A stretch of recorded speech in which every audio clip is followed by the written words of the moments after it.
Good afternoon, everyone. Happy Monday. Welcome to the April edition of the construction webinar, coming to you live here from the studios at LOIS Law Firm. For those of you joining me for the very first time, my name is Tashia. I'm a partner here at LOIS Law Firm. I oversee the construction defense group, where the attorneys and paralegals are specialized in handling the defense of workers' compensation claims that arise out of construction accidents. That's all we do. We work in concert with General Liability Counsel also, so we have a little bit of experience in that arena. If you've been joining me for the past couple of years, coming to the webinars every month, thank you for returning. This is a live webinar. At the end, there will be, I'm sorry, my slides are a little backward, I think, but I was going to show you the box in the end for entering the questions. In the end, just on the right-hand side of your screen, it should be a box for questions. Type in your questions, and they will pop up on my end. If I have time, I will answer them. If not, I will send you an email. So what are we going to discuss today? We are going to talk about wrap-up policies. Wrap-up policies is really kind of the bane of our existence when it comes to coverage issues in these construction claims. The grand majority of the clients that we work with are the ones who have some sort of a wrap-up program, whether it's an OSIP or a CSIP. I'll go through those with you. To begin with, let's talk about what exactly it means to have a wrap-up policy. It's one policy for a particular location, very distinct boundaries. It could be for just one location, or the owner or the contractor that's in charge of the program could have a policy for multiple locations also. It covers workers' compensation, general liability, employer liability. The contractor is enrolled in the program. I'll talk a little bit about that, a little more about that later in the webinar. And it's very site specific, you know, so it might be for a particular school. It would be for just one school. It might be for a particular retail or commercial building, or any kind of like a train station, or you know, a subway development or anything like that, but it's very, very specific, and it covers work accidents that arise out of doing work on that particular site. There are two types of wrap-up policies. The first one is called the OSIP, which means it's owner-controlled insurance program. That is the actual owner of the project, not an actual contractor, but let's just say a developer, for example, is the one that would be the owner of a project, taking out the policy to cover the project. The next is the CSIP.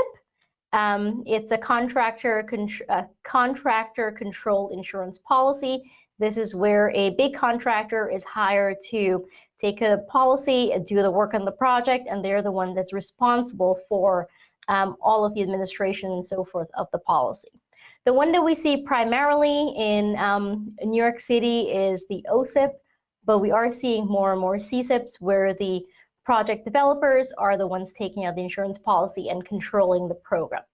This is very different from an operational policy. Just in case you're wondering, the operational policy is the one where any company that's meeting the requirements to do work in New York or any state is required to have a workers' compensation policy. This is the one that they need to actually operate in the state or to do work in the state, and that's the operational policy. Unless there are exclusions, the OSIP or the CSIP would trump in terms of coverage when it comes to accidents that arise on wrap-up covered projects. What are the benefits of a wrap-up? So more and more construction companies, or more and more project developers or owners, are choosing to do a wrap-up program when it comes to building or doing major construction, especially in New York City. We have seen the rise in wrap-up programs over the last 5 to 10 years, and the benefits are real, and we have been seeing the benefits. The clients have been seeing the benefits. The number one benefit in getting a wrap-up program going when it's time to do construction is reduction in insurance costs.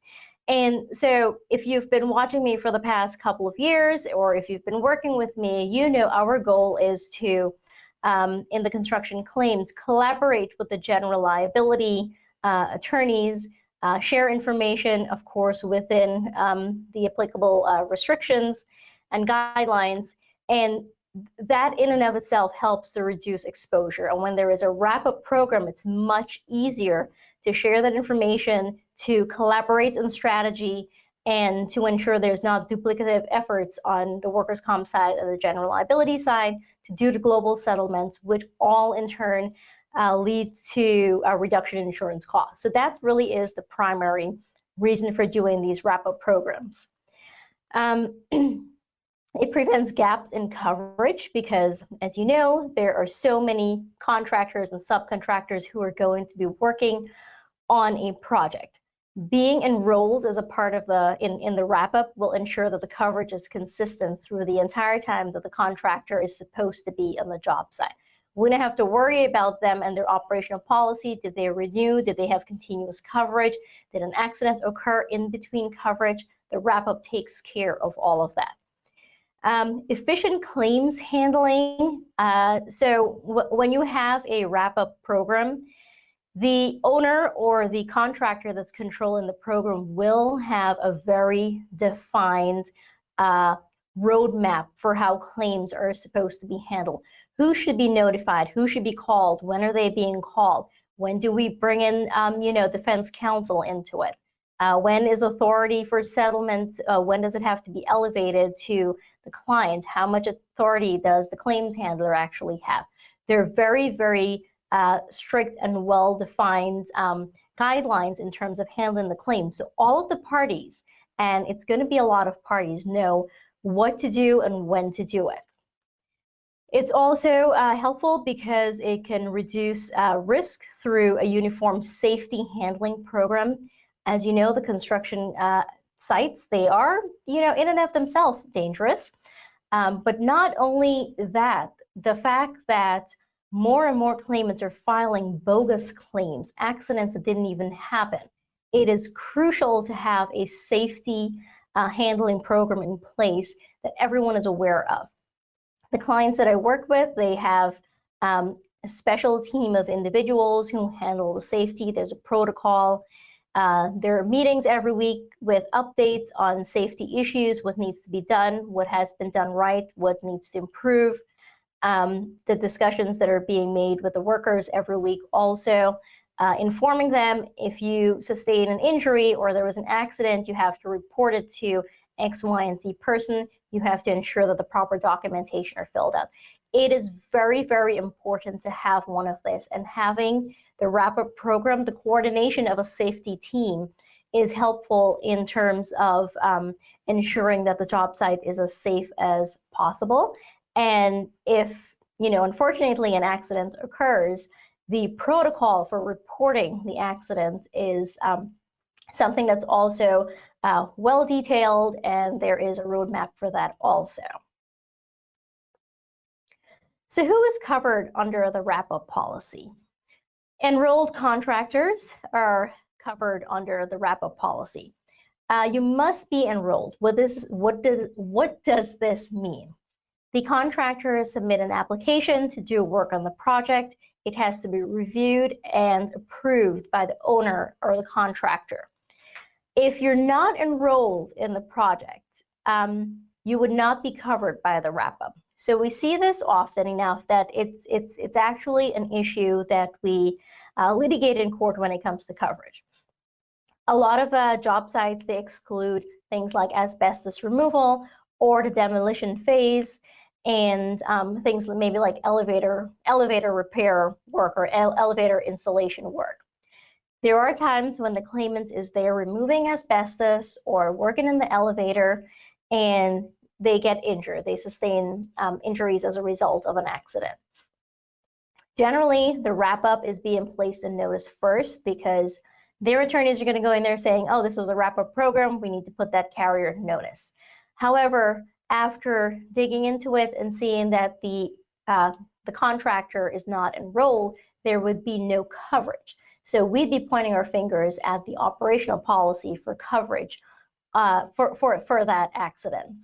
Other circumstances under which a contractor would not be enrolled for a specific wrap-up program, if they're there doing work for under a certain number of hours, a certain number of contract value, other kind of hazardous removal or handling aside from asbestos. And like I mentioned, demolition is generally not covered in the wrap-up program, so those would never be enrolled in the program. There are other situations also where they wouldn't fit under any of these exclusions, but they did not go through the enrollment process. So even if they were there to do concrete work or iron work, and that's something that other contractors are there to do and would normally be enrolled, if they don't go through the enrollment process, they would not be covered under the wrap-up program. And this is something that comes up in coverage issues in courts also, where eventually after we produce all the documentation and do take testimony, the operational policy would be found liable for any accidents that occur in the job site. Okay, so the bulk of our litigation on coverage issues deals with wrap-ups, what's covered, what's not covered, where's the operational policy. The confusion is, and we're still educating the board on this issue, we're still educating our adversaries on this issue. We have to understand that the wrap-ups cover only a specific project, right? Like I mentioned, it has to be a specific location, certain boundaries, sometimes even the streets and avenues are listed on the actual project. The date of loss is something we have to be careful about also. A lot of times we've seen claims being brought on a date of loss that's after the conclusion after the policy ends, or the work that is actually covered by the wrap-up ends also. And how does this happen? So the wrap-up program would cover work, let's just say, until December of 2022. The claimant is on the project doing some other kind of work, but the accident happened in January. Now, the wrap-up specifically does not cover any work done after December, so the employer's operational policy should be the one liable in that situation. The phase of the project also, as I mentioned, demolition is generally not covered, and a lot of like the punch list, the period where we're doing like the punch list at the end of the project, just to do like the walkthroughs and make sure everything's being done or everything was done properly. A lot of times that is not covered by the wrap-up programs. If someone is there to do an inspection to make sure all the windows are installed or all like the flooring's in properly, that may not be covered by the wrap-up. So that's something to keep in mind when we have the policy. Not because it's on the project means that it's going to be covered. We have to look at the specific exclusions, when exactly the accident happened, what is the date of loss, was the project still going on, was it ended. Keep in mind also, a lot of times there's work being done on the project before the demolition phase, right? And if the policy covers the demolition phase, it may not cover the work that's being done before the demolition phase. So if an accident occurs on the project, your wrap-up policy may very well not cover, and again, it would be the operational policy. Okay, so when we are defending coverage, when we have one of the wrap-ups and we're defending coverage, there are a number of things that we need to know as your defense attorney in order to properly litigate coverage, right? We need what's called the certificate of coverage. This is a document that shows, you know, there was coverage for this particular location, but let's just say the operational carrier was supposed to be covering the workers' compensation, any workers' compensation claims. So the certificate of coverage would indicate which insurance carrier is supposed to have produced workers' compensation coverage for the project.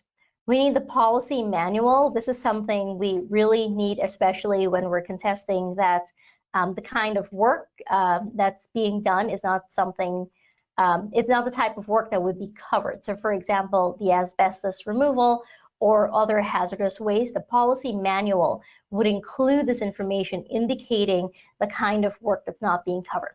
It would also include information regarding things like the enrollment process. So if we're saying that the employer, fair enough, he was there doing work that would have been covered if he did not follow the enrollment process and was not actually enrolled, then he would not be covered. The policy manual will have the information regarding the process, and this is something we can present to the judge to show that the employer did not go through that process. Any kind of like a project completion documents, this is important if we're arguing that the date of loss is outside of our coverage period. The parameters of the project site, I've seen some really good policies that indicate, you know, where exactly the project is and the exact parameters. And I've seen some policies that are a little more vague, so we do need information regarding where exactly, where did the project start? Give me the street, right? Give me the avenue. Did it cover work that is being done outside on the adjacent road or street or across the street? Because sometimes that does happen and those are covered under the policy. The scope of work being covered by the policy. It's usually included in there. Sometimes there's a rider included in there. And, you know, we use the list to show the judge, well, look, judge, asbestos removal is not included in here, right? Maybe carpentry is not included. That's just an example I'm throwing out there. The date, location, and exact activity being carried out at the time of the accident. So the construction sites, they have phases, right? They have the pre-demo, they have a demo, and depending on what's being built, that trade is in there one at a time, one after the other. So if you get a weird situation where, you know, someone in like a concrete laborer is claiming that he got injured at a time when, I don't know, steel work is being done, and we can get proof that no concrete laborers were actually or concrete trade was actually in the job site, that raises eyebrows, and then we look into it more to see what's really going on. It might be a red flag that it is a bogus claim, that an accident did not occur, especially if the employer has no record of it. So it's crucial to keep in mind the exact phase that the project was in when the accident occurred and compare it to the mechanism of injury that the claimant is he is alleging. So we also need the actual policy,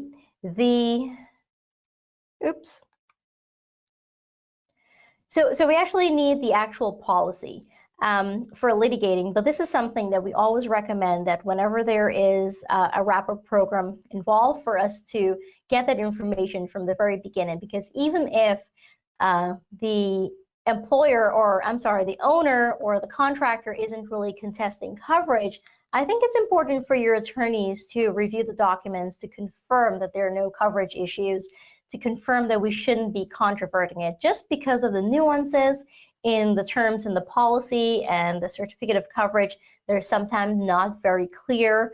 They don't have the accident location. We've actually seen errors in the certificate of coverage, errors made by the broker where it indicates that there would be coverage for a particular job site, and then after litigating the issue, or after reviewing the documents and litigating the issue, it was determined that there was actually no coverage.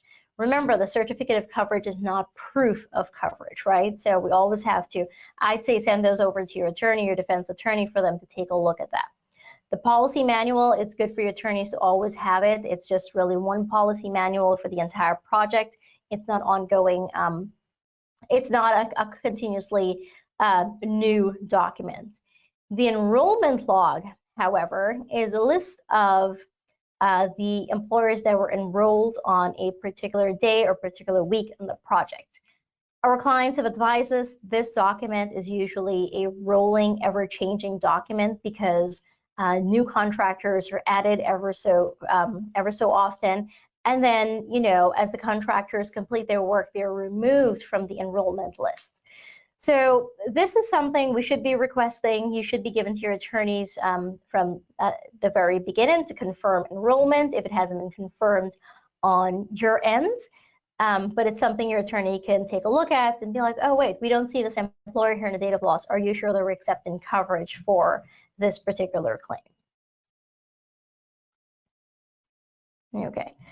Now, the wrap-up programs are, while they are really good for reducing exposure, uniform claims handling, uniform safety handling, it could be complicated. There could be issues arising if there's not a good program in place.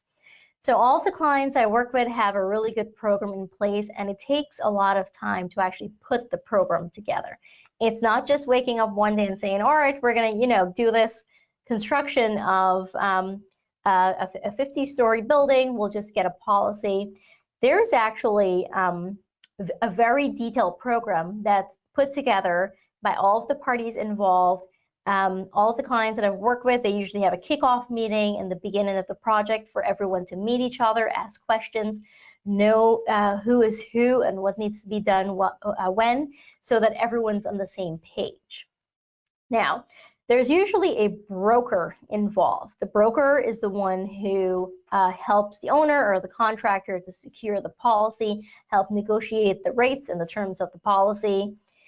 And then there is the insurance carrier, third-party administrator. For the wrap-up programs, they're the ones that are usually doing all of the work in terms of administering the claims, especially since for the wrap-ups, there's a high deductible. So it's the client's money, meaning it's the owner or the general contractor's money before it goes to the excess carrier, and then they come into play. There's the insured, so that would be the employer that is actually insured, the enrolled contractor. There's a general contractor, and then, like I said, there are the enrolled contractors. So it's a lot of parties that are involved in the wrap-up program. And if we don't know who's who, it can get complicated. And at the time of a catastrophic accident, not knowing where to report things or when to have that first call or who to have that first call with, it could be detrimental to the investigation of the claim. Things could be delayed, and we could be left with a case that, because it was not handled properly from the very beginning, it results in very high exposure. So it gets complicated with all of these parties, but once you have a program where everything's clear-cut, everyone has a role and responsibility, and this is shared across the board, and we know what to do when an accident occurs. We know when to call in defense counsel. We know when to call the owner. It's going to run very, very smoothly. So one of the things I wanted to point out here today is that in terms of litigation, these cases, the unfamiliarity with the wrap-ups, it's an issue that we see when we're litigating coverage. It's an issue we see with our adversaries, with the board, unfortunately, with the board panel. When we file the appeals, we get some decisions back that really don't make sense when it comes to the coverage issues. And we've learned from handling hundreds of these cases is that they don't understand how exactly the wrap-ups work, right? And it leads to the wrong carrier being placed in notice. Unfortunately, for a lot of my clients, the wrap-up clients, we are being dragged on in coverage issues for close to a year or even more, because the judges refuse to release a carrier unless the proper carrier is found and liability is tacked on the proper carrier. So, most of what I see, honestly, is the claimant's not doing due diligence on their end. Part of it is, well, they're filing the bogus claims. They don't even know who they were working for or where exactly the accidents happened. They're filing it based on, their friend or their attorney or someone telling them to go file this claim. So when the claim is being indexed by the board oftentimes gets the wrong employer on notice, and therefore the wrong insurance carrier on notice. When we get the file, we look at the board coverage search. You can clearly see who the potential carriers are on a date of loss for a particular employer. But then if you don't have the right employer, then additional carriers would be placed in notice because additional employers would be placed in notice. We go back hearing after hearing, request discharge removal, producer policy, all the information we have, and the judges say, nope, not removing anyone until we've taken testimony and coverage has been determined. So it's very frustrating. It is infuriating for me, for my clients, when we are spending money to defend these coverage issues only because the board or the claimant, they're not doing their due diligence. So I can assure you, if any of my clients are watching, we are doing our best to ensure that the adversaries and the boards are educated when it comes to coverage, when it comes to determining whether an operational or a wrap-up should be liable for a particular claim. So this is the complication that we face on the defense side of things when we're addressing the coverage issue. A lot of times, unfortunately, the file comes and we're like, oh, this is going to be a simple coverage issue, and then a year later, we're still trying to get out of it when there's clearly no liability. All right, so that's all for today. I hope that was a nice little overview for you on wrap-ups, the OSIPs, CSIPs. You've probably noticed that I interchange OSIPs and wrap-ups a lot, but OSIPs is actually a type of wrap-up. It just so happened that the grand majority of the clients that I deal with are the OSIPs, so it's a term that we use more often than not in our office. So not to confuse you, they're the same thing. If you have any questions, okay, so before I get to the questions, next webinar is going to be next month, May 1st, and we're going to talk about preparing for the loss. So our philosophy is defending workers' compensation claims, especially those catastrophic construction claims, should start even before the accident occurs.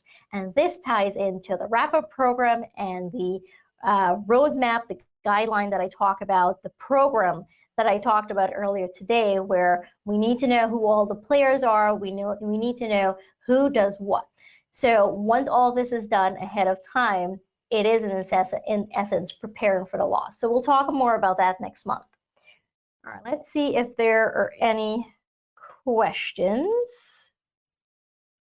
Okay, I don't see any questions on my end. If you typed one and for some reason it did not show up, please feel free to send me an email or give me a call. I'd love to chat with you and I'll get you the answer you're looking for.